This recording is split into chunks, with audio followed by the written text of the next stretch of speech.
Olá, a paz do Senhor, que bom! Hoje nós já estamos na nossa 7ª aula e para mim é um prazer muito grande estar aqui com você semanalmente. Eu quero agradecer já de antemão o carinho de todos vocês, o carinho de todas as irmãs, de todos os irmãos, os comentários, as orações. Que Deus, na pessoa de Jesus Cristo, continue te abençoando grandemente. E eu sou muito grata a Deus por tudo que Ele tem feito na minha vida, pela oportunidade de estar aqui, dividindo com os irmãos um pouquinho daquilo que nós aprendemos, porque de fato nós nunca vamos saber tudo de uma vez. E para você que está aqui pela primeira vez, eu sou Jane Martins de Souza, sou professora e também superintendente de Escola Bíblica Dominical. Seja bem-vindo, seja bem-vinda, todos os irmãos que estão aqui semanalmente. E eu quero corrigir, a aula passada eu falei sobre o Salmo 119 e na verdade ele tem 176 versículos. Quero agradecer já aos irmãos que me dão um feedback sobre isso, porque às vezes nós escrevemos e falamos e não prestamos atenção na hora e fica errado. Então corrija no seu PDF. Muito obrigada para você que está aqui e me dá um feedback. É isso que nos faz crescer e melhorar em nossa sala de aula. E para você que quer adquirir este PDF, alguns PDFs eu acrescento alguma coisa, outros eles ficam exatamente igual como eu falo aqui no canal. Não há nada de diferente. São poucas coisas que eu acrescento no PDF que não tem aqui na minha aula. Então eu vou deixar aqui uma tag de como você adquirir este PDF, ou trimestral, ou apenas uma aula que você vai dar e você precisa de um reforço para a sua sala de aula. Então eu vou deixar aqui como você faz para adquirir. Mas se não, está aqui exatamente o comentário para crescimento nosso espiritual e também para crescimento da nossa sala de aula. Na aula passada, nós falamos sobre a Bíblia, como um guia para as nossas vidas. Já falamos sobre hermenêutica, sobre exegese. Se você não assistiu as minhas aulas, assista todas elas para você que fique mais inteirado a respeito do assunto. E hoje nós vamos falar sobre o poder que a Bíblia tem, o poder que a Palavra de Deus tem de transformar vidas. Nós estamos aqui porque nós fomos transformados pela Palavra de Deus e vamos sendo transformados ao longo da nossa vida, da nossa caminhada espiritual, até que nós cheguemos à estatura de varão perfeito, que vai acontecer somente naquele grande dia, quando o Senhor Jesus Cristo se manifestar. Então hoje na lição de número 7, a Bíblia transforma pessoas. O texto bíblico tomado por base para nós estudarmos esta lição está em Hebreus capítulo 4, versículo 11 ao 13 e também 2 Coríntios capítulo 10, versículo do 4 ao 6. A palavra grega para transformar é transfigurar. Quando Jesus se transfigurou diante de Pedro, João e de Tiago, lá naquele alto monte, onde Jesus, dentre os 12, separou esses 3 para que pudessem presenciar a sua glória e como de fato Jesus realmente ele na verdade se transformou em uma outra pessoa. Ali Jesus se transformou em um ser divino, como ele realmente é. E a Bíblia, ela somente transforma pessoas quando elas realmente querem ser transformadas. E elas permitem, nós já falamos de abrirmos o nosso coração, dar licença para o Espírito Santo, para que ele possa transformar as nossas vidas. Então, somente quando eu quero ser transformada e eu dou lugar para que o Espírito Santo faça essa obra no meu interior, pode haver mudanças em nossas vidas. No caso de Jesus Cristo, foi a sua glória revelada ali. Por aquele momento, ele estava se revelando. Jesus, o divino, o Deus. No nosso caso, é deixar morrer o velho homem e deixar ressurgir um novo homem. A transformação, ela é um processo doloroso. Mas por que é um processo doloroso? Porque é uma renúncia do próprio eu. É eu deixar de fazer aquelas coisas que causam prazer à minha natureza carnal. E eu começo então a agradar ao Espírito de Deus e fazer a vontade do nosso Espírito. É uma luta diária contra as nossas paixões. E somente a palavra de Deus, como alimento diário, pode nos fortalecer. Jesus Cristo, ele falou que quem quer segui-lo é necessário que negue a si mesmo. Esse negar a si mesmo fala da nossa renúncia, fala de negar os nossos prazeres, os nossos desejos carnais. Então, essa mudança é uma transformação. Essa renúncia, ela fala de transformação, de mudança de vida real. É de dentro para fora. E somente o Espírito Santo tem o poder de fazer esta mudança dentro de nós. Somos transformados quando nós permitimos que a palavra de Deus nos julgue e ela exponha o nosso coração. Se eu endurecer o meu coração, a palavra de Deus não irá julgar as minhas ações e nem exporá o nosso coração. Então, eu preciso dar lugar ao Espírito Santo. Não há dúvida que a Bíblia ela é de origem divina. Isso nós não temos dúvida. E que seu autor é o único Deus vivo e verdadeiro. E esta é a vida eterna. Foi Jesus Cristo que disse isso. Que conheçamos a Deus como o único Deus e a Jesus Cristo enviado por Ele. A pergunta que fica é: o que impactou a nossa vida? Por que nós chegamos até aqui? A resposta é uma só: a palavra de Deus.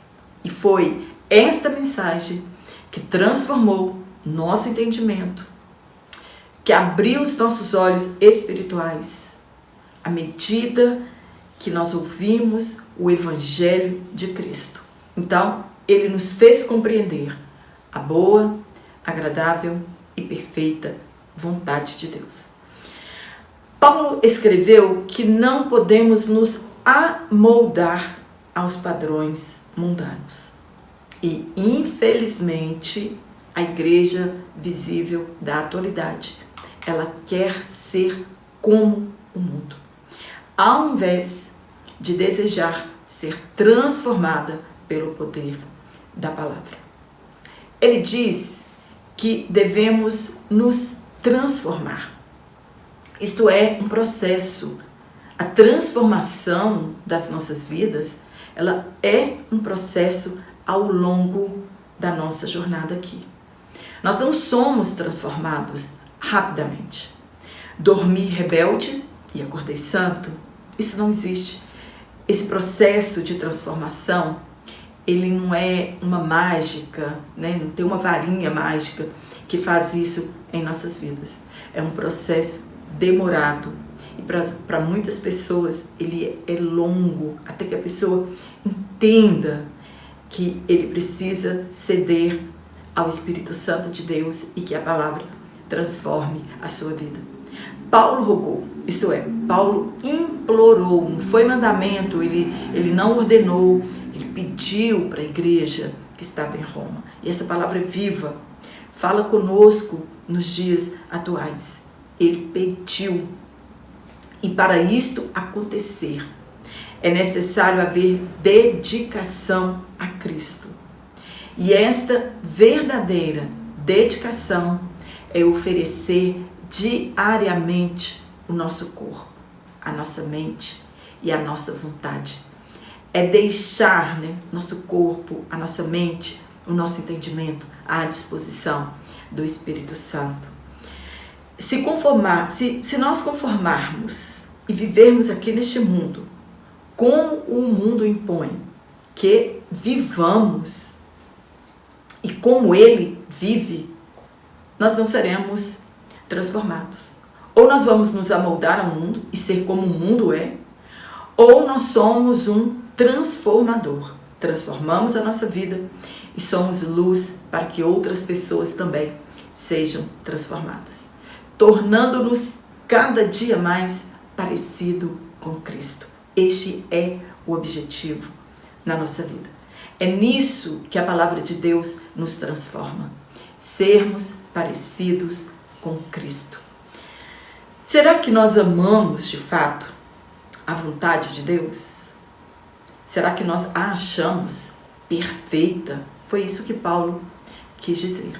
Que nós devemos nos oferecer como sacrifício vivo, não nos conformar com este mundo, não nos amoldar como o mundo é, ser como o mundo é, como o mundo exige que sejamos, e que nós achemos, a vontade de Deus boa, perfeita e agradável. No tópico 1 nós vamos falar sobre a Bíblia é a palavra viva de Deus. Se esta palavra não fosse viva, ela não estaria salvando pessoas ao longo dos séculos. São dezenas de milhares de séculos e a palavra de Deus, ela continua salvando, libertando e transformando pessoas. No primeiro ponto, a palavra de Deus é viva. Nós entenderemos o contexto em que este versículo ele foi falado, por que foi falado e para quem ele foi escrito. Aqui é necessário fazer uma hermenêutica do texto para nós entendermos por que foi dito que a palavra de Deus ela é viva. Deus tirou um povo da escravidão do Egito, deu-lhes o direito de ser nação santa e povo peculiar de Deus. Uma geração que viu milagres como nenhuma outra viu. Se demonstrarmos a mesma atitude do povo de Israel, nós teremos o mesmo destino daquela geração do deserto. Não entraremos no descanso eterno. Israel, eles não tinham esperança em um descanso futuro. Para eles o descanso era físico e literal. Para eles era Canaã o descanso e Deus os convidou a entrar no seu descanso. Se não houvesse outro descanso, a Bíblia não falaria de outro descanso. Eles já tinham entrado em Canaã, então ponto final, já tinha acontecido o descanso deles. Mas a Bíblia fala de um outro descanso. Quando nós entramos no descanso de Deus. Depois que nós somos salvos, nós entramos no descanso de Deus. Eu não preciso fazer mais nenhuma obra para ser salvo. Cristo já fez tudo por nós. Então, é estarmos no descanso de Deus. O povo pecou, Deus irou-se e seus corpos caíram no deserto. De 20 anos para cima, salvo Josué e Caleb, ninguém entrou na terra prometida ou no descanso terreno que Deus houvera prometido para eles no passado. Nunca entraram no descanso de Deus. E agora, com quem Deus está falando que não entrará no seu repouso? Todos aqueles que desobedecem à palavra de Deus não entrarão no repouso de Deus.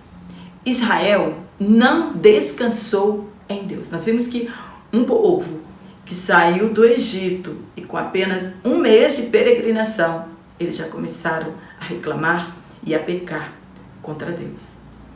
E para entrar em seu descanso, isto significa que precisamos permitir que sua palavra viva nos conduza à transformação.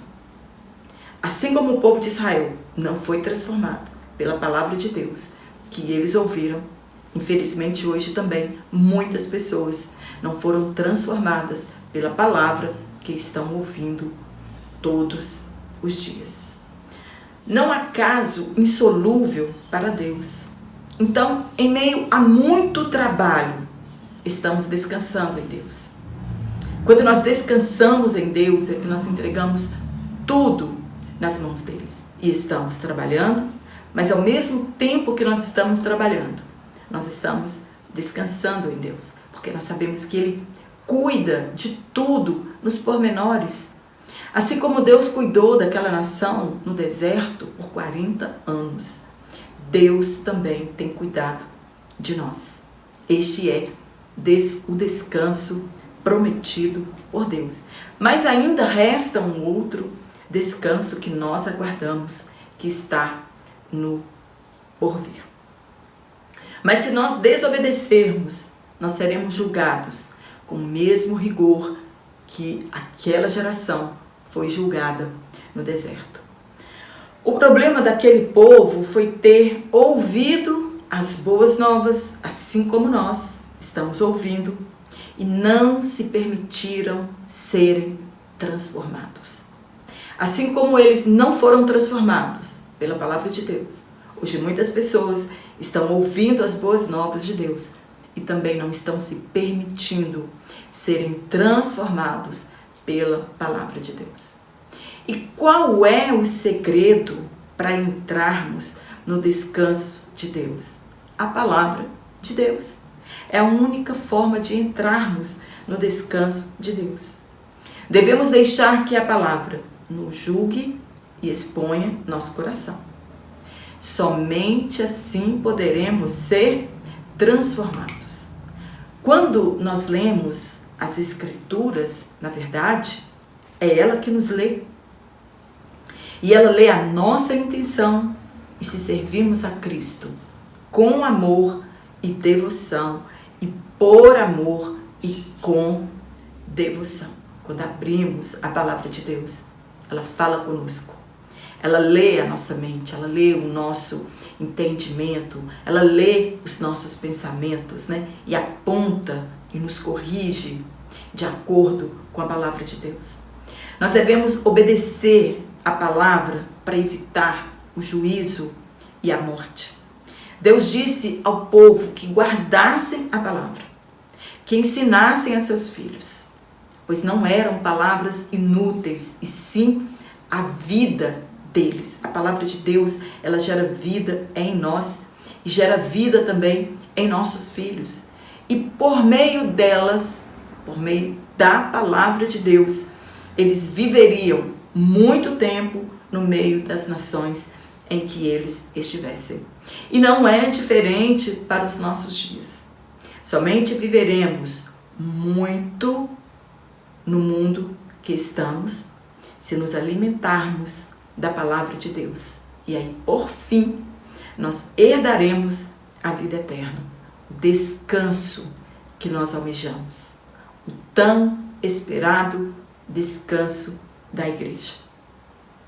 Nós somos regenerados por meio da palavra. Ninguém tem o poder de se transformar que não seja por meio da palavra. Ela é viva e permanente, pois foi esta mesma palavra que transformou pessoas no século XV, no século XVI, no século XVII, XIX, XX e no século XXI, porque a palavra de Deus, ela é viva. Ela estando fechada, ela é a palavra de Deus viva. Ela estando aberta, ela é a palavra de Deus revelada e escrita. Todas as outras pessoas que foram transformadas na história da igreja, eles foram transformados pelo poder da palavra. Ela é eficaz. A palavra de Deus, ela alcança os resultados. Ela é enviada, ela é falada, ela é pregada e ela alcança os resultados. Ela cumpre os seus propósitos. A palavra de Deus, ela não volta vazia, sem ter alcançado o seu objetivo. E ela opera a vontade de Deus. No ponto 2, a palavra de Deus, ela é uma espada penetrante. O uso figurado da espada de 2 gumes no judaísmo é porque eles reconheciam a capacidade de Deus de sondar cada detalhe do coração e dos pensamentos de uma pessoa. Davi, ele pede a Deus que sonde o seu coração e que o conheça. E era natural aplicar este atributo à sua palavra ou sabedoria. O filósofo judeu alexandrino Filo, ele falou do poder da palavra universal e divina para subdividir a alma em unidades cada vez menores. E era identificado, às vezes, como alma e espírito. Quem pode dividir alma e espírito que não seja a palavra de Deus? Uma espada que corta dos 2 lados, tem um fio, né, afiado dos 2 lados, tanto para mim como para outra pessoa. Aqui o escritor, ele não está dando uma aula de anatomia, mas o que ele quer dizer para nós é que a palavra, ela sonda o coração de modo minucioso. E é uma espada afiada que divide até mesmo o que é praticamente, mas não absolutamente indivisível. Aquilo que nós achamos que não tem divisão, que é impossível ser dividido. A palavra de Deus, ela tem o poder de fazer essa divisão, né? Milimetricamente ela pode fazer isso. Sejam alma e espírito, sejam juntas e medulas. Ela atinge o âmago do nosso interior, onde somente o Espírito Santo penetra. Ninguém. Tem um ditado que diz que coração é terra que ninguém pisa, ninguém entre aspas, porque o Espírito Santo, ele entra, ele aprofunda e ele mora aqui dentro de nós. Ele examina os segredos mais obscuros, aqueles que não contamos para ninguém. O Espírito Santo sabe e ele vê, pois é a palavra de Deus que examina todas as intenções do nosso coração e revela o nosso verdadeiro caráter. Porque às vezes nós podemos até fingir para as pessoas, mas não podemos fingir para o Espírito Santo. Ele sabe quem realmente nós somos. Crentes forjam, ou não crentes forjam do mesmo jeito um caráter que não tem, mas o Espírito Santo conhece. Pecados gerados no nosso interior. E por medo não executamos, mas o Espírito Santo sonda os nossos corações e vê e permeia as nossas intenções. Deus conhece realmente a intenção da nossa alma. Está em um lugar tão secreto, tão oculto, que somente esta espada afiada pode penetrar. Às vezes, imaginamos que a pregação de alguém voltou vazia, que não tinha ninguém ali para ouvir aquela palavra, mas ela não volta. Isso é mandamento na lei de Deus. Deus sabe todas as coisas, os desejos de nossas almas e os conflitos entre o nosso espírito e a nossa carne. É uma guerra diária que nós temos que vencer e só vencemos sob o poder da palavra de Deus. Devemos deixar voluntariamente que a penetrante palavra de Deus possa mudar o nosso coração e abrandar as nossas emoções. E somente assim, então, podemos entrar no descanso de Deus. Se endurecermos o nosso coração contra esta palavra, no final, ela nos condenará, assim como foi com Israel no deserto. Então, a mesma palavra que salva é a mesma palavra que nos condenará no final de todas as coisas. No ponto 3, A palavra de Deus, ela é apta para discernir. Discernir é compreender, é diferenciar uma coisa da outra. Já aconteceu com você de pensar algo e o Espírito Santo revelar a alguém o nosso pensamento? Algo bem lá, no secreto, no oculto, que não falamos com ninguém, e o Espírito Santo, ele revela o nosso pensamento? Ou se queremos fazer algo e ele então nos adverte que se fizermos, fracassaremos? Ele sonda os nossos corações e as intenções da nossa alma. Se trabalhamos na obra do Senhor, obrigados, interessados em algum retorno, ou seja, vantagens financeiras ou não, Ele sabe por que ensinamos, por que pregamos, por que contribuímos. As pessoas não sabem, mas o Espírito Santo, ele conhece nossas verdadeiras motivações. Jesus, um dia, ele dirá a frase que nenhum de nós desejará ouvir. Abre aspas. Eu não vos conheço. Nenhum de nós queremos ouvir esta frase na eternidade. Porque nossas motivações são erradas. Tudo que nós fazemos aqui na obra do Senhor, a motivação é errada. Podemos enganar as pessoas, enganar até nós mesmos, mas nunca enganaremos ao Espírito Santo. A palavra de Deus, ela revela tudo que está dentro de cada um de nós. A hipocrisia, a falsa moralidade, a falsa santidade, os pecados escondidos. Nós somos confrontados diariamente pela palavra de Deus. Um dia teremos de tratar com Deus. Eu e Deus. E mais ninguém. Então todos nós um dia trataremos pessoalmente com Deus a respeito da nossa conduta aqui. E chegará um dia que abrir-se-ão todos os livros e nós seremos desmascarados publicamente. Os lobos serão expostos à vergonha e humilhação. O segredo é nos render à palavra de Deus e aí sim seremos salvos. Se hoje ouvirdes a voz de Deus, não endureçais os vossos corações. No deserto, aquela geração ouviu a mensagem de Deus, assim como temos ouvido, e pecaram. Foram julgados e condenados. Não será diferente conosco. Não pense que Deus nos poupará porque nós estamos na dispensação da graça.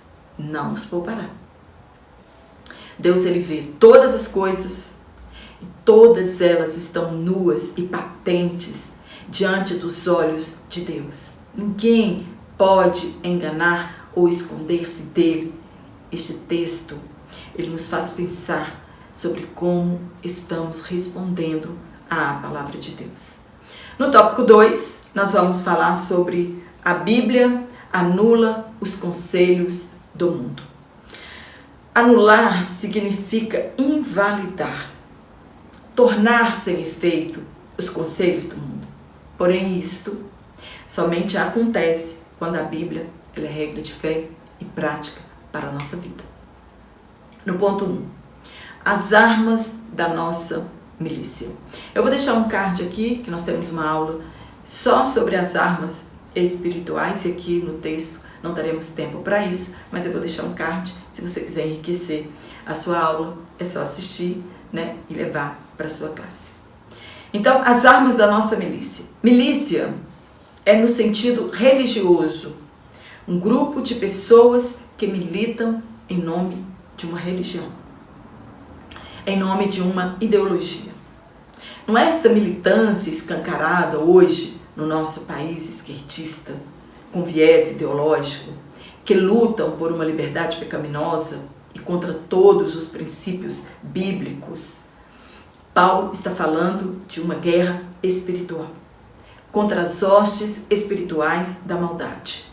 Não é uma luta visível. O embate ele ocorre nas regiões celestiais. E se não estivermos assentados nas regiões celestiais, não venceremos esta batalha. Não é contra pessoas que nós estamos lutando e nem devemos lutar. E sim contra as potestades malignas. Não são armas carnais, mas sim poderosas em Deus para a destruição das fortalezas, destruindo todo conselho. O apóstolo Paulo estava sofrendo duras críticas porque ele não usava métodos carnais. Ele andava na carne, como todos nós, mas ele não militava na carne. Ele aprendera de Cristo a humildade e a mansidão. Ele não dependia das habilidades humanas, ou muito menos da sua coragem física. Em Corinto havia desobediência, porque os cristãos estavam acreditando em mentiras, em falsas doutrinas. E ele argumentou que esmagaria estes conselhos e de que traria o coração e a mente deles ao lugar da obediência. O comentário USB, ele declara que nós solucionamos os problemas da igreja ao enfrentar as pessoas e os problemas com a palavra de Deus. Não é com a nossa força física, não é com o nosso poder religioso que nós enfrentamos os problemas dentro das igrejas. Não é com mudança de estatuto, ou rever o programa da igreja, ou pela reorganização do conselho. A palavra é a espada e devemos fazer o uso correto dela, cortar realmente onde deve ser cortado. Não usamos métodos humanos, subterfúgios, que é uma maneira ardilosa de fugir dos problemas, de fugir das dificuldades, fazer vista grossa, fazer de conta que não está vendo, fazer de conta que as coisas não estão acontecendo, fazem rodeios para falar a respeito do pecado ou do problema que está acontecendo. Paulo nos dá um exemplo positivo a respeito disso. E quantos problemas a igreja tem enfrentado e muitos líderes sem maturidade espiritual não sabem lidar com o problema e vão passando por cima, atropelando as doutrinas bíblicas, sem combater com a palavra de Deus. Eles fazem conchavos e conluios, um acordo entre várias partes, um acordo. Eles reúnem-se e decidem entre eles que isso ou aquilo não será mais pecado a partir de então na igreja, contrariando a palavra de Deus. Tem de haver enfrentamento. Hoje, o que está precisando acontecer em nossas igrejas brasileiras é um enfrentamento direto contra o pecado. Nós temos em nossas mãos a espada cortante, a espada do Espírito, que é a palavra de Deus. Mas esse enfrentamento ele deve ser feito não com as nossas armas carnais. Ameaças aos membros de nada resolvem. Tem líderes que vivem ameaçando a igreja. As pessoas perdem o temor destes líderes. Difamações, calúnias, nada disso adianta. Se você está lutando assim, está no caminho errado. O conselho bíblico é tomar nossas armas espirituais em Deus. Não são nossas, não são armas carnais. Deus nos concede a autoridade de usá-las neste embate espiritual, mas eu preciso tomar posse delas. Quais são essas armas? A verdade, não a minha, não a sua verdade, mas a de Deus. A justiça, não a minha, mas a justiça de Deus.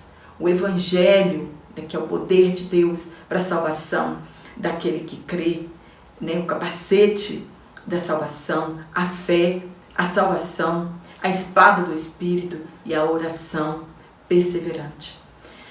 Se você não conhecer, de fato, na íntegra, esta provisão de Deus e tomar posse delas, você será abatido em meio a esta guerra espiritual.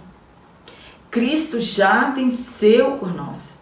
Ele triunfou sobre eles lá na cruz. Agora é tomar posse disso. E muitas pessoas não estão conseguindo tomar posse dessas armas espirituais, deste poder bélico, né, que nos é permitido usar, que vem de Deus. Não podemos enfrentar um inimigo poderoso, desprovido das armas espirituais.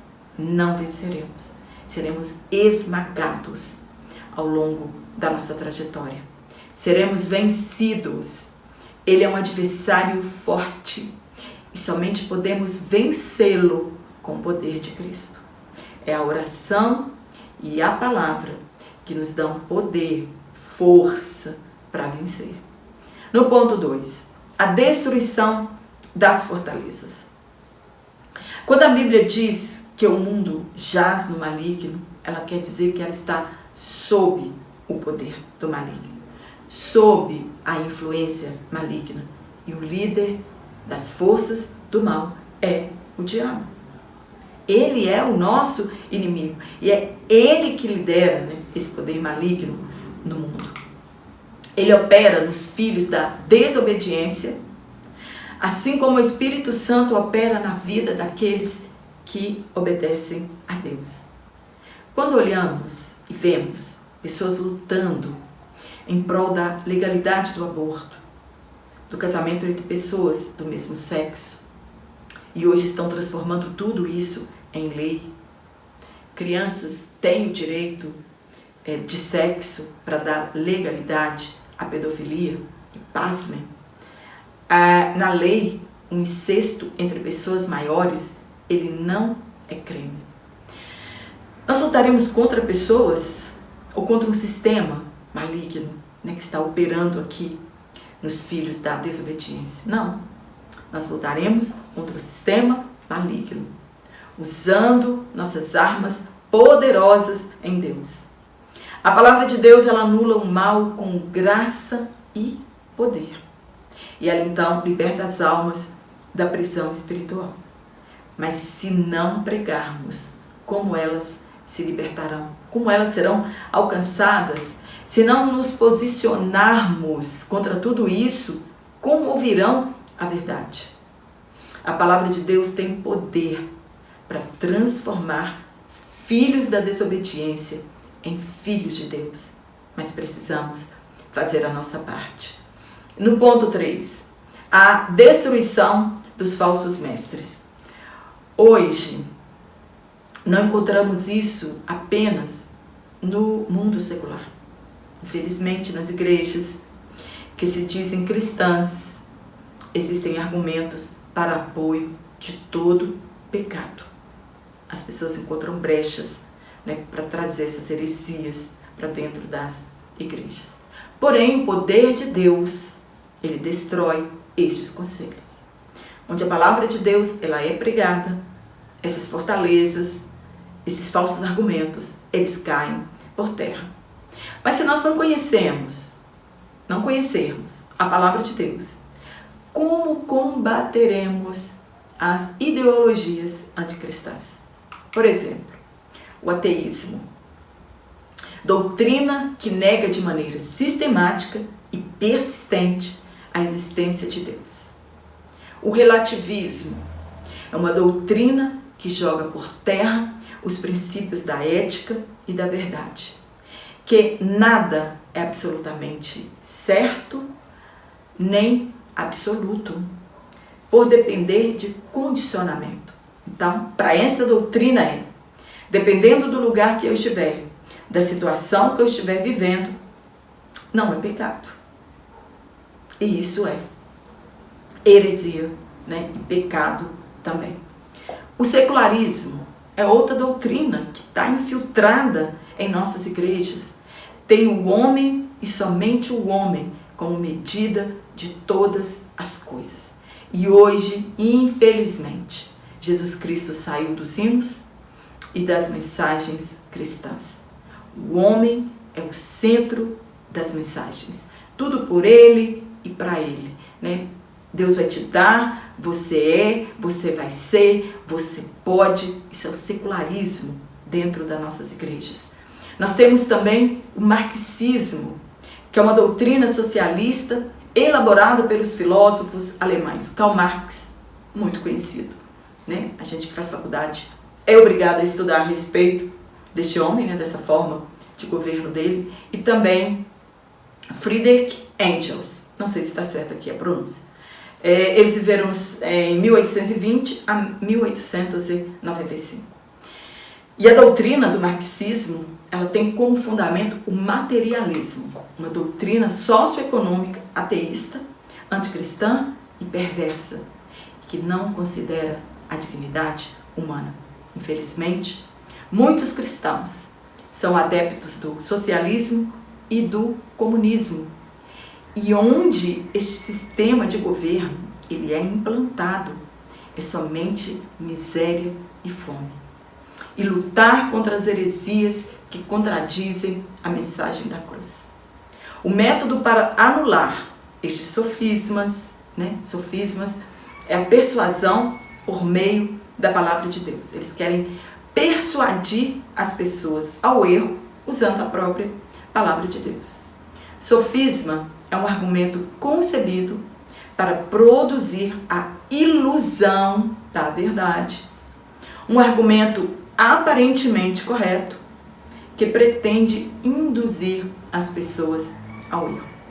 Nós temos um exemplo de que o comunismo é apoiado em Atos, no capítulo 2, versículo 42 ou 47. Muitas pessoas vão lá para apoiar o comunismo, onde o texto diz que eles tinham tudo em comum.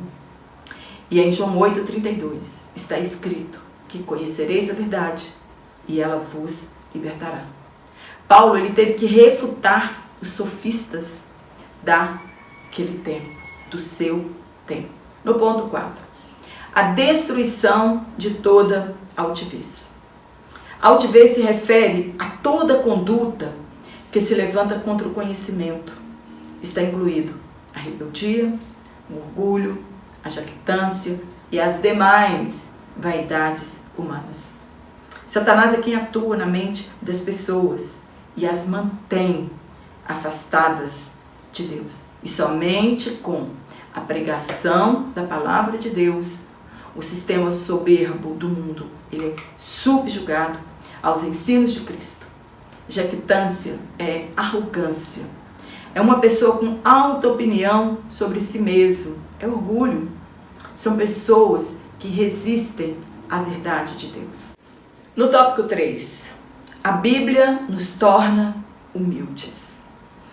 Paulo estava sofrendo uma grande pressão por sua característica humilde e de mansidão. Os infiltrados na igreja, se naquele tempo tinha infiltrados, imagina hoje, né, na atualidade, eles estavam confrontando a palavra de Deus e pervertendo os irmãos daquela igreja. No ponto 1, Deus aborrece a soberba. Paulo ele escreve que ele não falava com sabedoria de palavras humanas. Deus resiste aos soberbos e dá graça aos humildes. Nós temos Jesus como modelo de humildade. Jesus é o nosso modelo principal de humildade. Ele lavou os pés dos discípulos, sendo Deus e mestre dos mestres. Nasceu em um lar pobre, desvestiu-se de sua glória. E ele mesmo disse que os humilhados serão exaltados. Há uma recompensa para os que se humilham debaixo das potentes mãos de Deus. Serão exaltados ao seu tempo, pois ele resiste aos soberbos e dá graça aos humildes. Tiago escreve que devemos nos humilhar e sujeitarmos a Deus. Estas expressões, elas significam que devemos obedecer ao Todo-Poderoso, a modelo de Cristo, que foi obediente a Deus até a morte de cruz. Então, não importa o que está acontecendo na sua vida, na minha vida, devemos continuar sendo obedientes a Deus, né? Nos humilharmos diante do Todo-Poderoso, que depois Ele irá nos exaltar. Devemos buscar a sabedoria que vem do alto e sermos libertos dessa sabedoria humana, onde ela é adquirida nos bancos das universidades, né? As pessoas acham importante demais usar um anel para dizer para as pessoas quem ela é, né? Muda o tom de voz, a maneira de falar, né? Essa sabedoria, ela é terrena, ela é animal e ela é diabólica.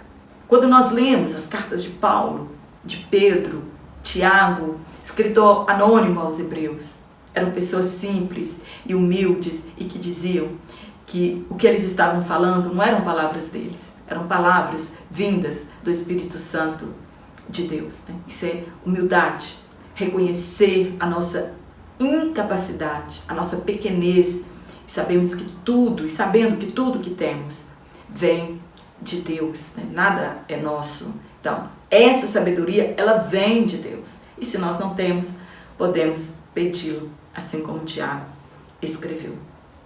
Nós devemos imitar os passos de Jesus e ser humildes, né? Ser humilde é ser modesto, é reconhecer suas próprias limitações. Não é vaidoso, né? Porque é um grande pregador, porque é um grande líder, porque é um grande ensinador. Ele não tem vaidade a respeito disso, porque ele sabe que tudo vem de Deus, né? Tudo é do Espírito Santo. E hoje, infelizmente, esta vaidade inundou a nossa igreja. O verdadeiro sábio, ele é humilde. Toda virtude recebida, se nós tivermos consciência disso, que toda virtude recebida, ela vem do Espírito Santo, nós seremos pessoas mais humildes. E a humildade, ela precisa ser praticada. E às vezes é muito difícil desvestir da arrogância, do eu, da soberba, do desejo de ser mais do que os outros. A humildade, ela é fruto das pessoas que foram purificadas pela palavra. Amém? Então, se você não tem sabedoria, busque de Deus. Desde que a palavra de Deus transforme, né, a sua vida neste século, que você seja luz para essa geração perversa e adúltera em que nós estamos vivendo. Amém? Espero ter te ajudado com este comentário. Se você gostou, dá um curtir aqui na minha aula, porque o seu curtir faz a diferença e faz com que o YouTube sugira minhas aulas para outras pessoas e faz com que o meu canal cresça também. Compartilhe em suas redes sociais. Se você não está recebendo as minhas aulas semanalmente, desative os sininhos das notificações, ative outra vez, né, e você vai continuar recebendo as minhas aulas. Comente aqui, porque isso também faz com que o meu canal cresça e chegue ao alcance de outras pessoas. Dê a sua opinião sobre esta aula, né, o que você aprendeu, o que você não aprendeu aqui, se houve alguma coisa que era nova ou não. Que Deus, na pessoa do nosso Senhor e Salvador Jesus Cristo, te abençoe, continue te dando graça na palavra de Deus. Quero mandar um forte abraço a todos vocês. Você que falou de onde você é, que Deus continue te abençoando grandemente. Eu te espero aqui na nossa próxima aula, se Deus assim nos permitir, né, então.